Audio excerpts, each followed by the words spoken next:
দেশবাসী আসসালামু আলাইকুম।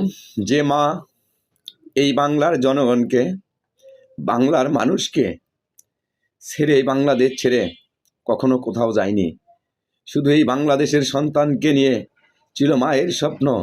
যে মায়ের কাছে ছিল না আমাদের প্রাণপ্রিয় ভাই তারেক রহমান, আমাদের প্রাণপ্রিয় কলিজার আরেফাত রহমান কোকো ভাই, সবকে নিজের সন্তানকে দূরে রেখে এই বাংলাদেশের মানুষকে নিয়ে আমার মা আপনাকে নিয়ে এই বাংলাদেশে ছিল।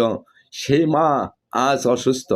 আমি সবার কাছে আমি অনুরোধ করব যে আপনারা সবাই মার জন্য দোয়া করেন আল্লাহর কাছে। নিশ্চয়ই আল্লাহ আপনার আমার কথা শুনবে এবং আমার মা যেন সুস্থ হয়ে আমাদের মাঝে ফিরে আসে। আজকে এই মা, যে মা আমাকে আপনাকে এত বৎসর আমাকে আপনাকে নিয়ে তার স্বপ্ন ছিল, সেই মায়ের স্বপ্ন যেন মহান খোদা তাআলা পূরণ করে।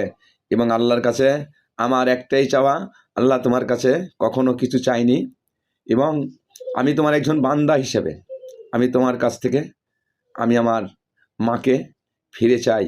আমার মাকে আমাদের মাঝে ফিরে দাও খোদা। তুমি মহান, তুমি সর্বশক্তিমান, তুমি ছাড়া কোনো মাবুদ নেই আল্লাহ।